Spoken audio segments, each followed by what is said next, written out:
outside.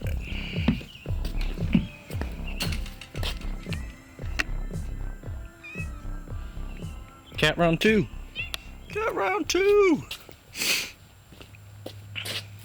Little earlier start today. Hopefully I get this out tonight. I don't know if that's going to happen or not. What exactly is going to happen, I don't know.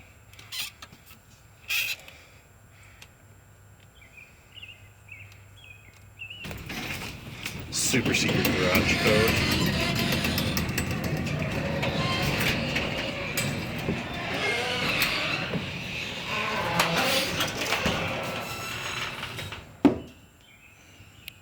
It's a little bit dark in here. Probably turn on some lights again.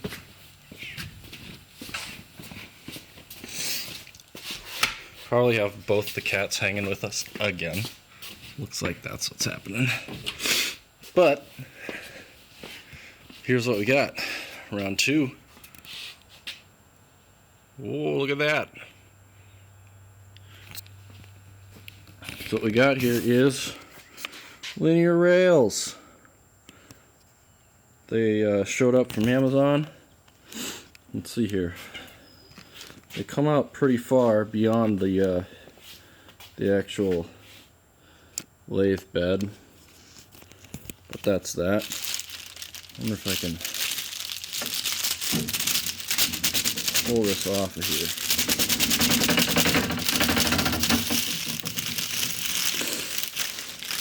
You can have a look at them. Yeah, so those come right on along here. We've got the bearing blocks here. I have 4. It came with 4, and I think I probably need at least 2 more so that I can have one on either end of my sliding platform and then one in the middle to support it from bowing, so 6 total. You can see there, it's got a nice smooth action. It's really, obviously they won't rock from side to side. So what I need to do now is drill and tap here these holes so that I can bolt it down. These holes here in the bearings won't get drilled and tapped, but I have to drill and tap holes into the lathe bed so that I can bolt these down. That's what's going on. So yeah, it's a little late today. Excuse me. I have seasonal allergies, so I think those are flaring up here just a little bit, but that's okay. So if I'm sniffling, that's what's going on. Kitty cat sitting out there. So this episode, probably not much going on besides that, just to show you that there is in fact some progress on this sucker. I've got both the rails.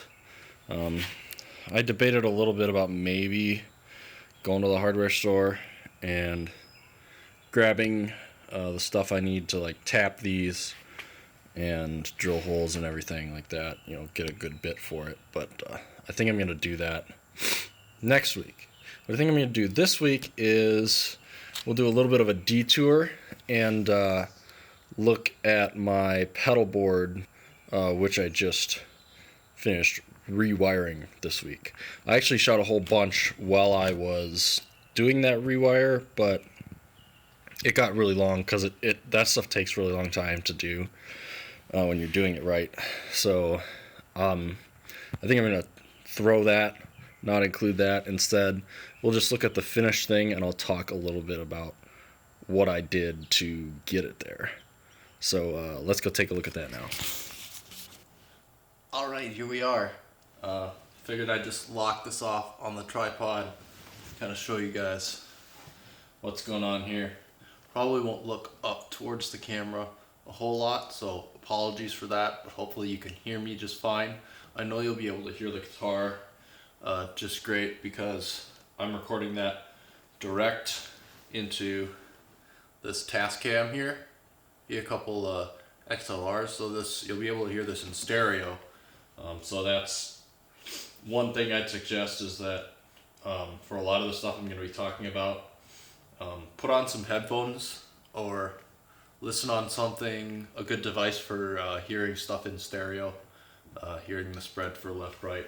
If you really want to hear some of the stuff I talk about, headphones are going to be best, just because that's, some of it's actually talking about using in-ear monitors and setting up a board for some of that stuff.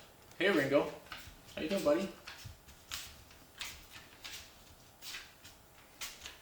Hi. How are you? Yeah, I'm making a video. Mm-hmm. Hi. What are you smelling? Mm-hmm. Dog break. What's the dog break? Yeah, drink some of this. It's close to done, but I would call this my collection of. It's very modulation focused. You may have noticed that already, but that's kind of what I've been after thus far on my board. And it's also completely analog. From the front to the end. The GCS6 even, that cab sim DI box, is also completely analog, and I really like the sound of it. Because I spend so much time doing this stuff, video editing and everything else is all in the digital realm. I like when I'm doing my music stuff to have a little bit of a break from digital and menu diving and all that stuff, and just sort of have analog gear, cables and knobs, and power it up and go to town. There's a couple kind of stereo, and this is where I've gone pretty far down the rabbit hole with the stereo stuff, because I have a couple of sort of revelations that I've had when working through getting some stereo gear. The first, obviously, is the analog nature of it. So just finding analog gear in general that's high quality and is stereo can actually be a challenge. There's some of it out there, but it's not as prevalent. It's much, much easier to do a good digital pedal if you are after a stereo thing. You don't have to have more circuitry, you just have to, process it twice, which is much lower barrier to entry in terms of components and everything else in a pedal. But the other thing is that there's a lot of different ways, circuit-wise, to achieve stereo, and they're not all the same. And what I realized in buying some of them and using them is they're not all really stereo in the sense that you would think that they are, right? So when you think about stereo, what you think of is two channels of audio. A left and a right typically would be how you would define that, but that means you've got two circuits then, right? You've got a circuit for the left and a circuit for the right, and they both are affected in some way because it's an effects pedal, right? The effect is on both the left and the right. And then the other assumption, because it's stereo, is that the way that the left is affected and the way that the right is affected is not the same. That it's doing something different to each one, because otherwise what's the point of it being stereo, right? I mean, really, there's not much point if it's not doing something different to the left and the right. So I guess for an obvious example, here's the delay. Hopefully this is set up okay.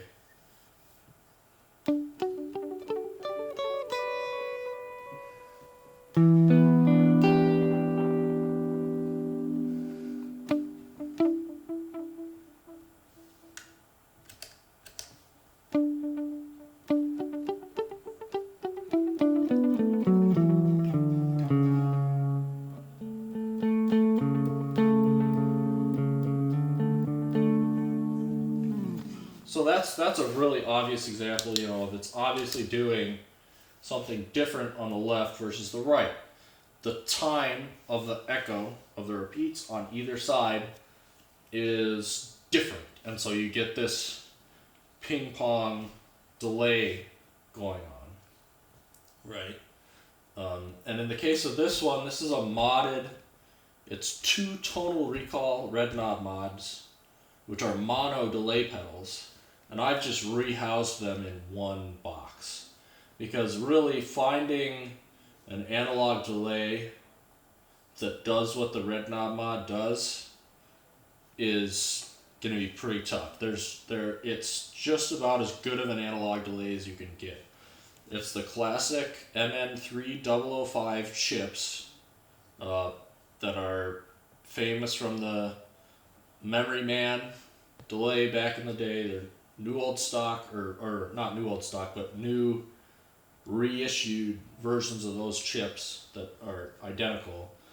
So it has that really classic sound, and they're really versatile and adjustable in all their parameters, which works great for sort of a modernization of it for ease of use and everything else. You know, it's got tap tempo,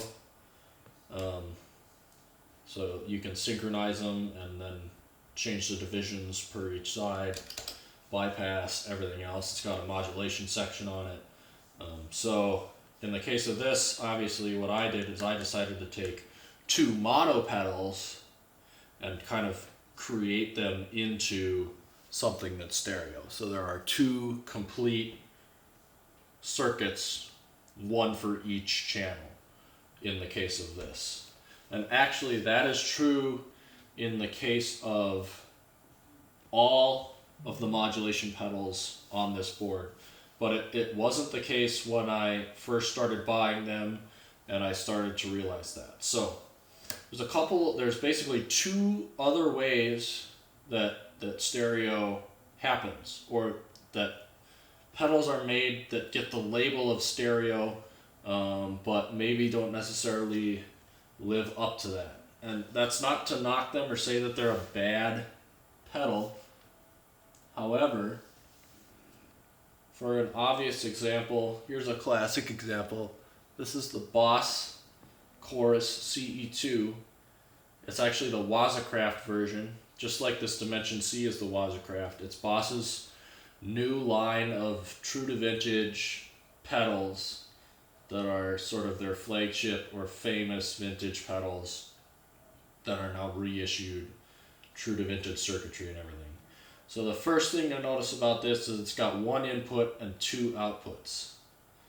This is not always the case, but this can be a clue that there's something going on in the circuitry that's not true stereo.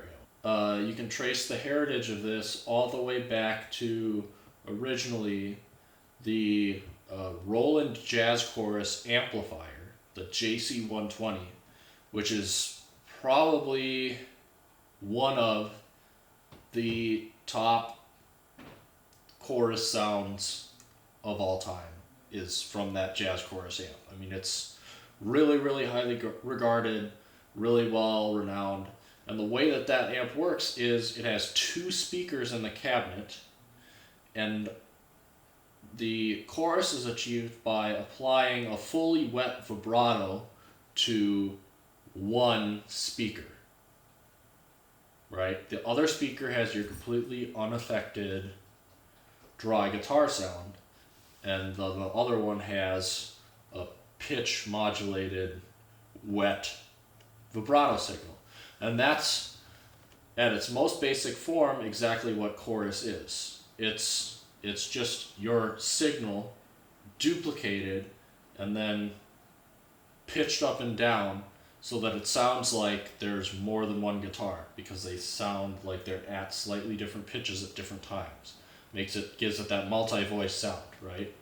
It's an incredible sounding amp. It's a great sound in the room to have 2 speakers, separate sound sources that are doing that and interacting in that way. That same circuit got transferred into the Boss CE1 chorus, the big green box format pedal. And then the CE2 was a further miniaturization of that. And then the Waza here has a CE2 mode and a CE1 mode, both. But you may be thinking, hold up, the modulation then isn't really stereo, which is true. And that's something that I realized, is that this isn't really stereo, it's more like wet dry, right? Because you got the dry coming out of one and the wet coming out of the other. You don't really have chorus in both the left and the right. The chorus is created by a difference between the two, but there's not stereo circuitry between the two. Second example would be something like this, which is the TC Electronic stereo chorus and pitch modulator and flanger. SCF is kind of the slang term for it. It's got those, again, this one has 3 modes instead of 2 modes, right? So this one can be a vibrato, which applies the vibrato to both the left and the right identically, or a chorus, where it's only on one half of it. This one can be a chorus, a vibrato, or a flanger. And they're pretty similar. Flanger has a little bit shorter delay time in terms of how much the signal is delayed and modulated, so that it's much closer to the source signal. It's right on top of it, so you get actual frequency cancellations that sweep around as the pitch is modulated. Versus chorus kind of offsets it enough that it more thickens and adds instead of cancels out. But this does have the chorus, vibrato, and flanger in both outputs. You could come out of either output and you would hear flanging or chorus. So you might say, great, sounds like that's what you're after, right? Well, it still is deceptive, because this still only actually has one circuit that is modulating pitch. Doesn't have one for each channel. So there's not 2, there's just one. What they do is they modulate your signal internally, right? And then before they mix it back in with the dry signal, they split it again to get your left and your right. And then on one of them, they invert the phase of the signal, right? It's a phase inversion. So the top of the wave becomes a trough instead on a waveform, if you were to analyze the sound or whatever. And that does cause an interesting spread and some new interactions and cancellations to happen in a stereo manner, right? So it is more stereo than this is, but it still is not 2 separate modulated circuits that are different. It's really one that then has just been slightly modified for the secondary output. So that brings us to all of the pedals that are on this board have true left and right and the modulation circuitry for both sides, and it's different. I think the easiest to hear is going to be the tremolo here. So you can hear, that's right, a tremolo is just amplitude modulation. It's just modulating the volume of the signal. That's all tremolo is, or at least in the case of this one it is. And you can hear that there's 2 circuits, because the left and the right aren't going up and down in volume at the same time.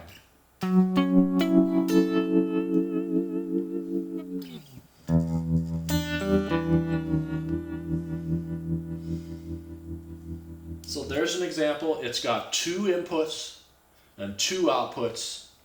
Those signals never mix with each other. They're modulated independently and opposite of each other. The tremolo there is a great example. This phaser is another good example. If I turn up the rate, you'll probably be able to hear it. There's inverted from each other. If I do them in normal sync, they go actually together. So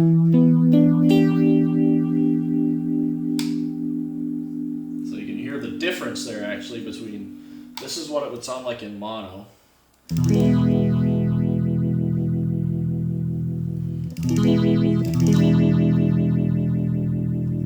do a little dirt.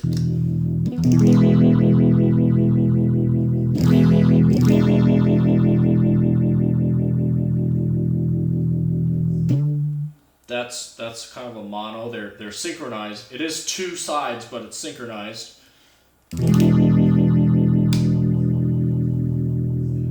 And there's stereo.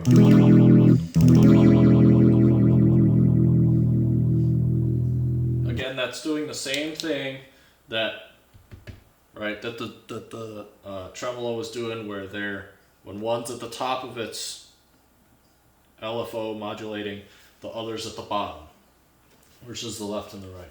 Another pedal that does that is the dimension C. That's switched out for this chorus here, C2 Waza.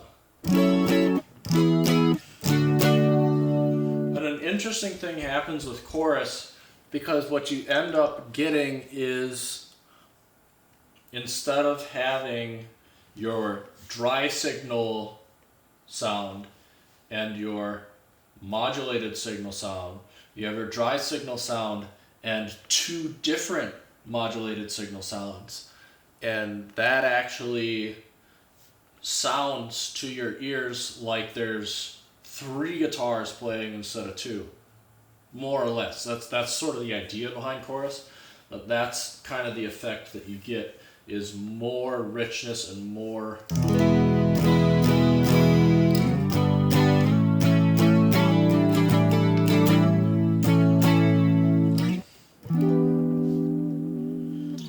But the other thing that happens, because they're opposite of each other on a chorus anyways, is that because you're actually modulating the pitch up and down, at extreme settings like this, with just the one voice, that voice starts to separate from your dry, unaffected signal, and you can hear it warbling up and down, and it kind of sounds really seasick. You can hear the 2 really well defined, and the one sounds like there's something funky going on. With the 2, where they're inverted from each other going opposite, that seasickness sort of cancels itself out.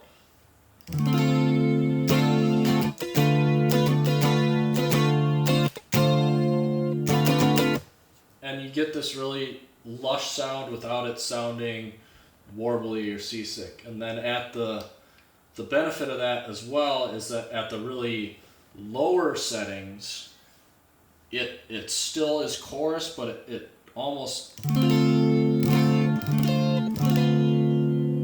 you almost don't notice that it's there. Here's off.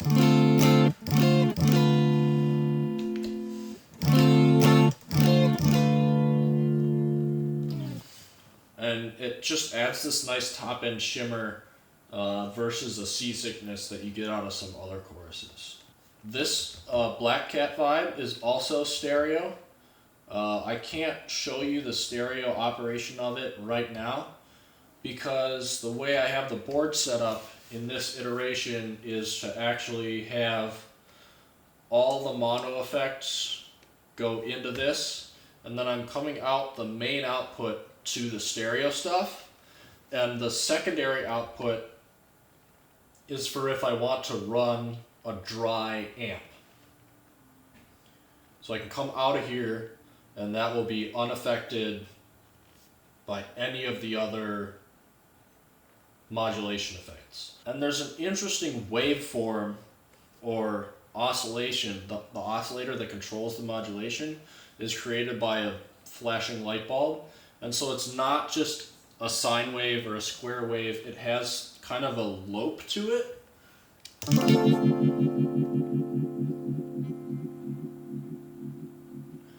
You hear that ba-da, ba-da, ba-da, ba-da.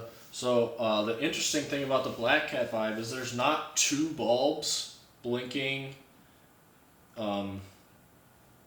offset from each other.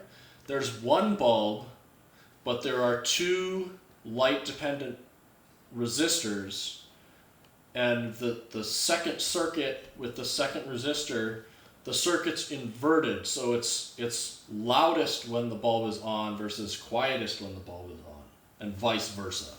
That's how the two circuits work, off the same bulb but inverted.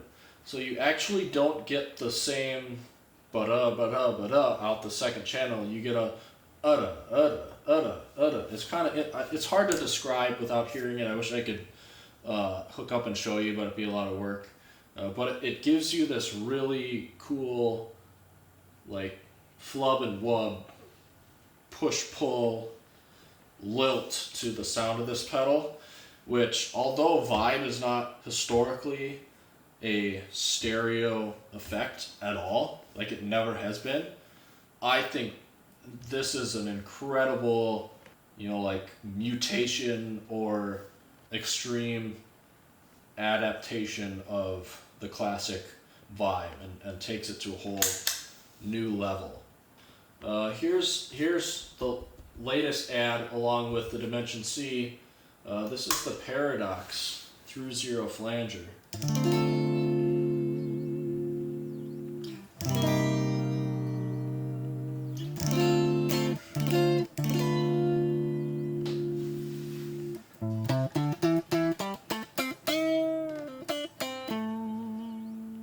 So this does all sorts of great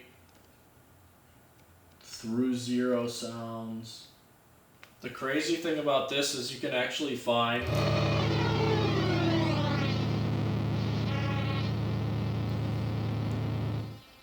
the 0 point on this thing.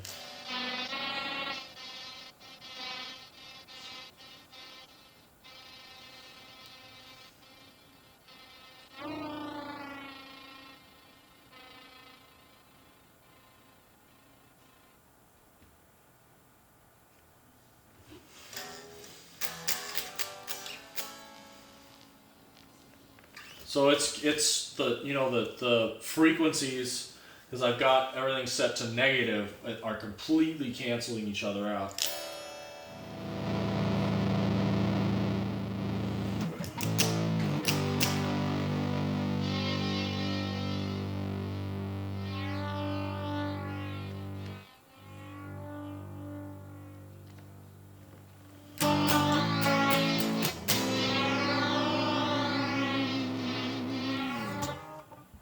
And this one's a little different.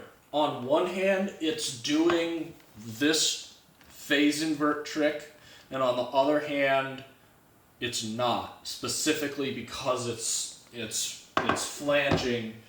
It has two delay lines, right? And to do true flanging like you originally would with a couple of tape machines and varying the speed of those two sources in reference to each other, to do true flanging, you need two sources, both of which can be delayed, right? So any flanger, which is almost every flanger pedal that's analog, that has only one delay line and mixes that with your dry signal, can't really do flanging like you've heard on countless albums and records, which is done in the studio with a tape machine. So this doesn't have two delay lines where one's on the left and one's on the right. It has two, both of which are in both channels, but they're flanging against each other. And then the stationary one of them's modulated and one of them's more stationary, but you can choose where it is in relation to the other one, so they're both delayed a tiny bit. The stationary one is phase inversion. So because of that, slightly different frequencies are canceling at any given time on the left side versus the right side. And that's what gives it its stereo spread. And it actually sounds really great.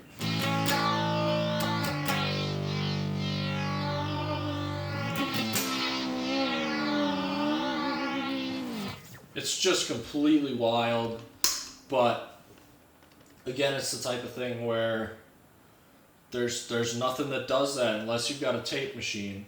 There are digital pedals that simulate both delay lines and do some fantastic mind-bending flanger like this, but the analog nature of this, the immediacy of the way that the frequencies are interacting, gives it a fidelity and a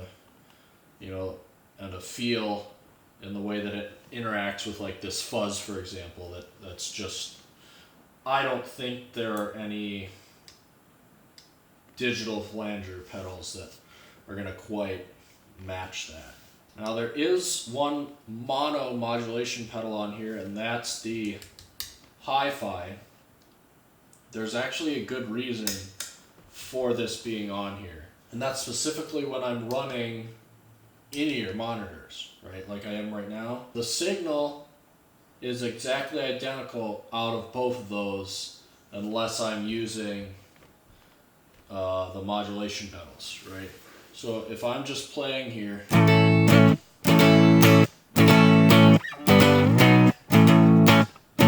you'll hear it definitely has that direct sound.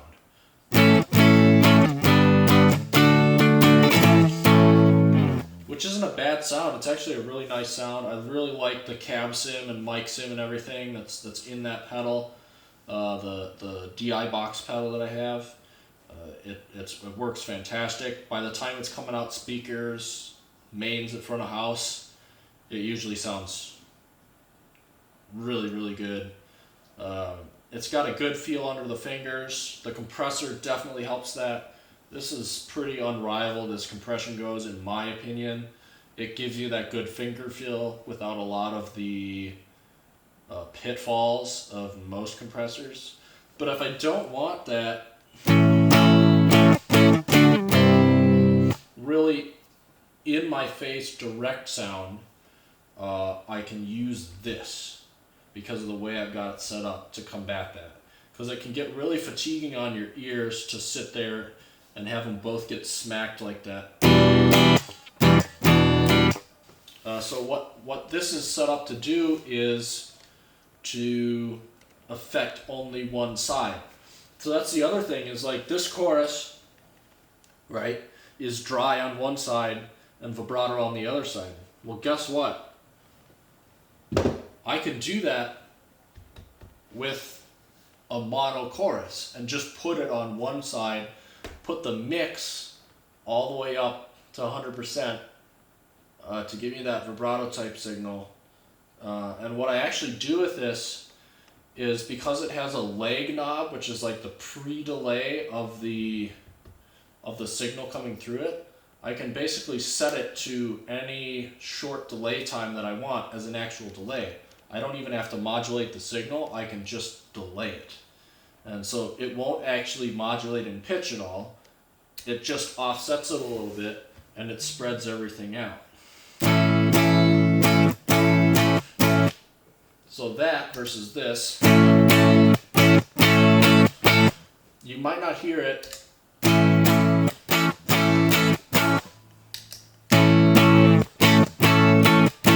You might not hear it if you're not using headphones, but if you are, you'll definitely hear it.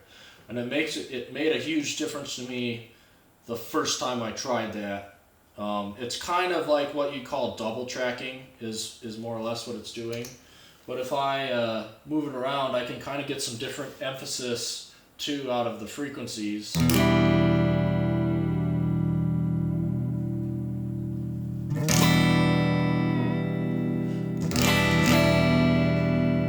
And then I can even just add just the tiniest bit of pitch modulation to it.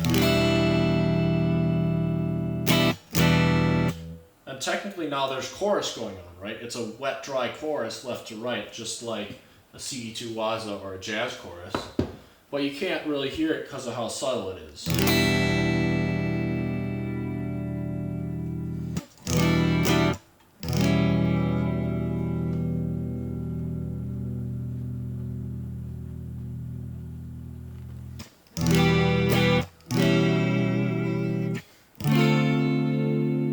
See there now you can definitely hear it.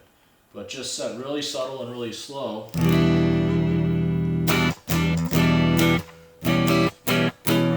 Does a crazy awesome stuff.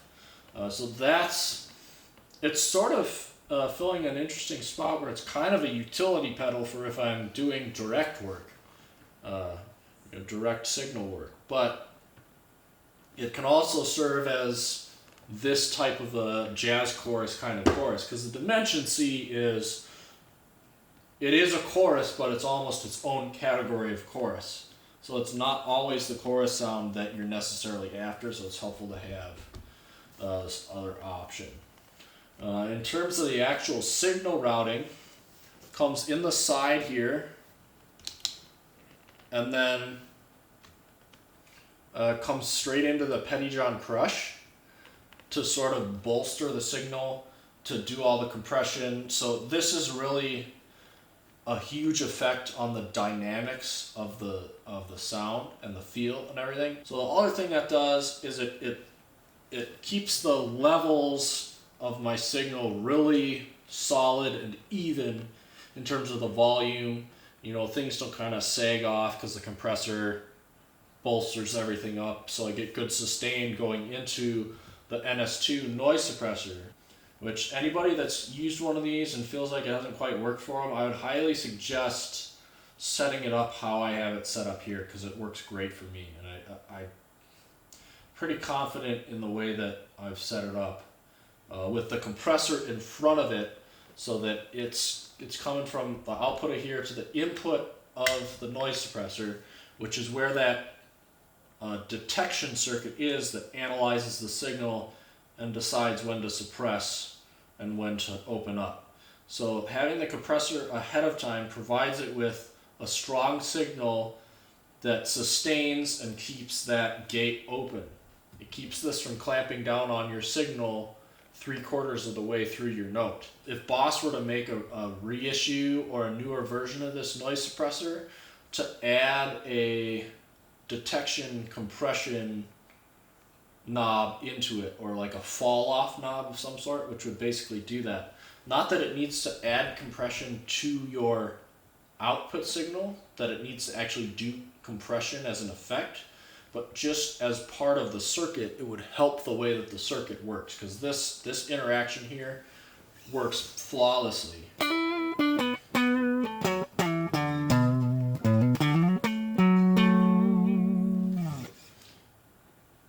If I go to a non-humbucking position, you'll hear a little bit more hum, right? But it's still not a lot of hum. It's mostly coming from, the Condor or the other amplification circuits as I turn those on and off. But those are inside the loop of the NS2, because this is set up in what they call an X configuration. So it comes in the input, it goes out the send through the Condor Brothers Gravitas and the tuner, and then it goes back into the return of this out to the Black Cat Vibe.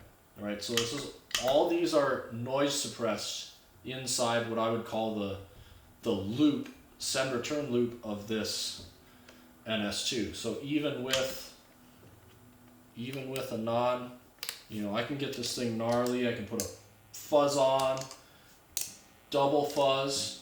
You can hear it really start to scream away there. If I put this on, nothing. It's pretty much gone. As soon as I play,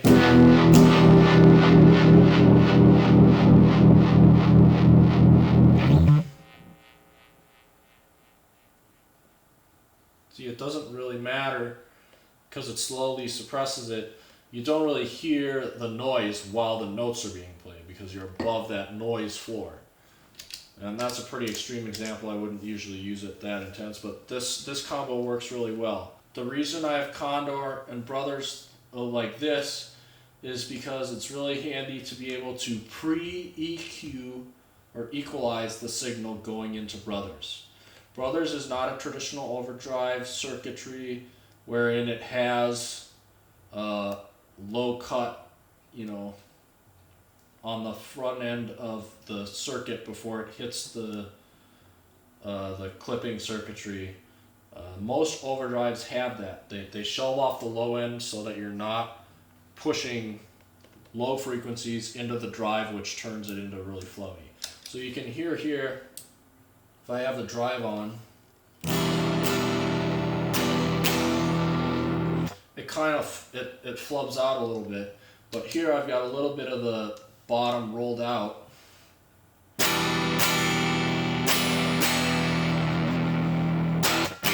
It gives you that bite because I'm boosting my mids a little bit like a lot of overdrives do, and this Condor lets you choose which frequencies you want to boost or cut. If I do a mid scoop, you're going to get that scoopy sound too.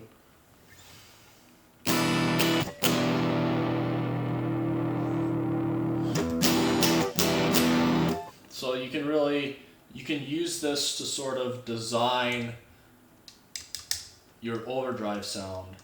A lot of times when I'm running direct like that, having that full-on drive sound is too much.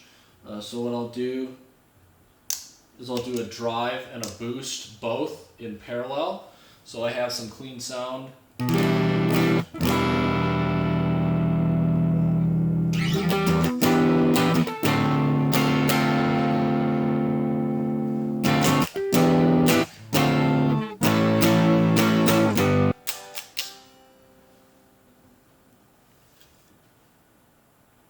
I'm running out of battery here on my recorder. Shoot. Anyways, I should probably stop it there. That's pretty much all the pedals. I've gone through everything in terms of how I use them and how they work and why I picked the pedals that I did. So, I could have given you some more sounds, but I think I gave you some idea of what they sound like. This TZF is crazy. Dimension C is crazy. The biphase is really good. I kind of put it at a pretty extreme setting there, but at subtler settings, it really does that funk thing well. Clean funk sound through it is absolutely fantastic. With just a slow rate, it sort of just chews on the signal a little bit and gives you that mojo thing, that with the compression on just the right spot, and the Condor just kind of EQ'd into a nice clean mid pushy thing. Just sounds great, and under the fingers it feels just awesome. This really helps, again, like I said, when I'm running direct with my ears, because the ADA GCS6 under the board doesn't have advanced stereo capabilities. It's not doing like room reverb and multi-mic placement or anything like that. It's just a really solid analog cab mic sim that's stereo. So it gives you a good dry bass that's got the EQ and a little bit of the response of speakers, but this helps to give you a little bit of that room spread. It really just, offsetting this time of the signals gives you a little bit of that feel that you get when you're not quite exactly the same distance between your two amps or your two speakers, which is really pretty common. It's almost impossible to get yourself with a stereo setup in a room with speakers where you have exactly the same time delay from both speakers to your ears. And then on top of that, the sound is echoing around the room, so you get different reflections off the room, which just helps to smooth out the sound and help it to not punch quite so much, which is what I like about using this way. It helps it to not cut quite as much in the ears, especially. I've actually asked my sound engineers at church if it messes with their side of things at all, or if they can tell whether it's on or off, and they can't even tell at all. But for me in the ears, it makes a big difference and cuts down on the fatigue.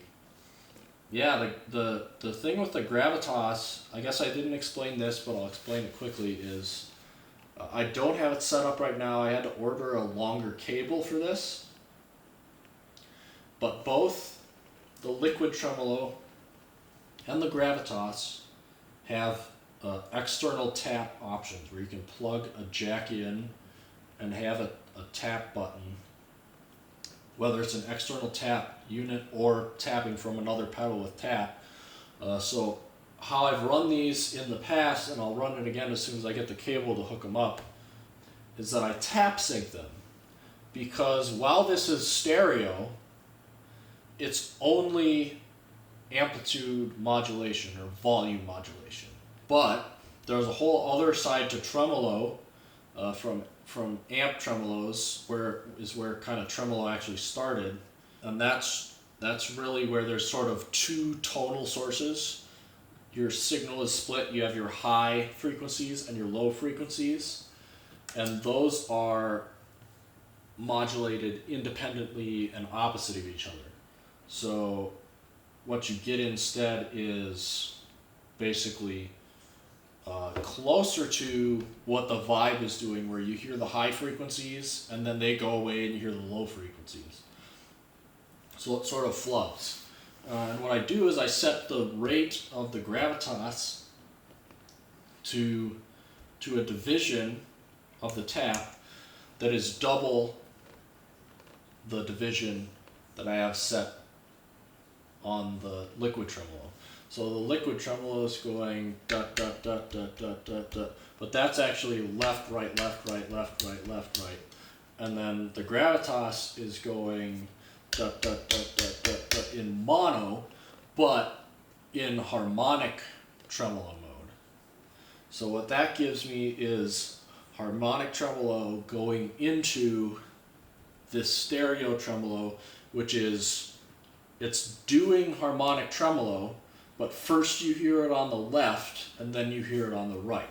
So it does harmonic tremolo, but back and forth from the left to the right because of the way the liquid tremolo is modulating in an every other kind of a fashion. The only other pedal that I have that is true stereo in and out and is fully analog is the Rototron by Pigtronics, which is a Leslie speaker like you'd use on an organ. But the reason I don't have that is because I'm actually a Hammond player. So it's so good that right now I'm using it on my Hammond here at home that doesn't have a Leslie, so that I can practice. So all that goes to say that's one pedal that fits the criteria modulation-wise of what I've got on here that I own, but is not currently on here. You know, I pretty much got most all of the stereo modulation that I'd like to have figured out. I probably want to get an envelope filter, you know, like an auto wah, and then I probably want to get an actual wah pedal, and that kind of rounds out the classic modulation effects. But those two can be mono. There's not really any benefit to those being stereo. But the one thing I don't really have on here is reverb. The delay to me gets you a clean, time-based effect that allows your notes to still ring out, whereas reverb can just be a blanket on your notes, and then you're just creating a bed of noise that nobody can hear what you're doing, but nobody can hear what anybody else is doing either, because it's just there all the time. That's one of the reasons for having this wet dry with being able to take my dry out, is that gives whoever the engineer or the mixer is my dry signal without the modulation and everything as its own source. And then they can control, based on what they're hearing in the room, how high or how intense this other stuff is mixed, right? So that if it's a crazy room where there's a lot going on, They can tame back my modulation a little bit and still make my notes hearable by bringing up the dry amp signal. So that's kind of the flexibility that this rig is designed to give me. If I do add reverb, I kind of feel like I've committed, philosophically to this whole analog thing, and so far it brings me a lot of enjoyment to use it and to not be menu diving or dealing with firmware updates or patches or tweaking to the nth degree or anything like that. Probably what I'll get is a couple of those. There's that company Anasounds, which just announced the Element reverb, which is a real spring reverb. It's analog. Obviously it's not a tube driven reverb, it's a solid state driven reverb, but it's still analog in about this same form factor as most of these standard pedal enclosures, but it drives a real spring reverb tank that you can place wherever you want. You can put it underneath your board, you can put it on the stage next to your board. From there I'm probably going to have to, because this is pretty well maxed out. I mean, I've put all of the pedals underneath the board that I can. I really can't put the noise suppressor under the board because sometimes I need to be able to turn it off or on or adjust it a little bit. Obviously, the tuner can't go underneath the board, even though it's a utility pedal. I got to be able to access it to be able to see and tune my guitar, and it's really useful as a mute function. Goodwood Audio interfacer, I should say, that's under the board, also has a mute function. And the way that that's wired is it does not have the signal from the DI box included in that signal. It's the TX model, so it can, on the right channel, it can phase invert and also ground lift, because it has a little transformer in there on that channel that can invert the phase and ground lift the signal. That's for if I'm using a regular amplifiers or whatever. I come out of that, and then the left output comes out the side of the board here.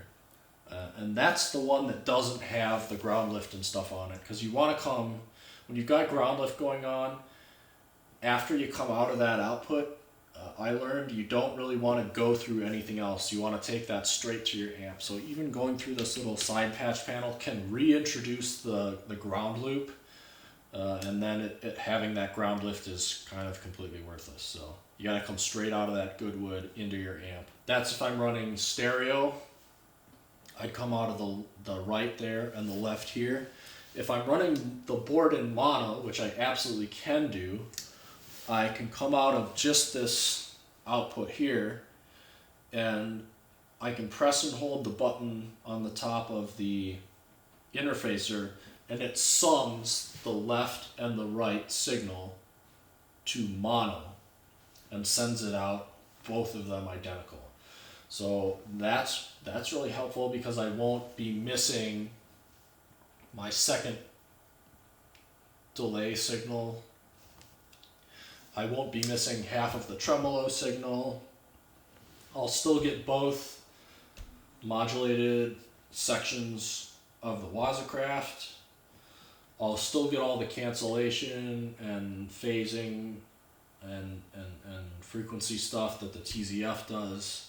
I won't be getting a partial, one-sided, dumbed-down version of any of the pedals. I'll still be getting the full effect, just summed to mono, which actually in a lot of cases, the front of house or whoever's running the sound system has that set up in mono anyways. But there still is a benefit to having the board, the pedal board, in stereo, right? Because if I were to have two delays but in mono, one delay would be echoing, and then that would be feeding the next one, which would echo that further. Versus having them like this, they're both getting the same signal, delaying it their own amount, and then that's getting mixed back together. So it definitely makes a difference when it comes to your time-based effects in terms of how those interact. It keeps them cleaner because everything's running parallel instead of in series. Yeah, that's pretty much the board.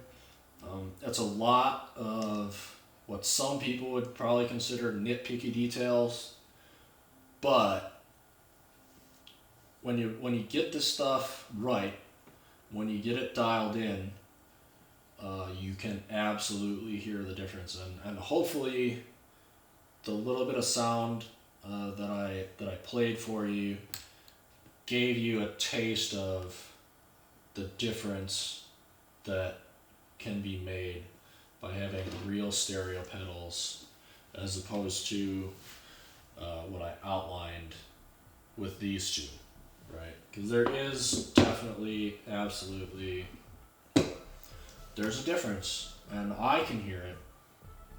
Yeah, that's pretty much all I've got. I'm sorry my audio recorder died, so I couldn't dig in further, but this is getting long, so it's probably also good anyways that I didn't play too many sounds, just played a little bit of sound and explained. Because it is a vlog, so it is, it's going to be me talking about stuff. Showing and telling, but both when it comes to this stuff and when it comes to, the guitar building side of it, which I'm going to try and every other week have something new on that front to show you. So if you kind of started and got interested in this video series because of the guitar building, that's going to be kind of every other week. So don't worry about it, it's not gone. I haven't completely switched what this is about, but it's just going to be a slightly broader scope. With that, thanks for watching.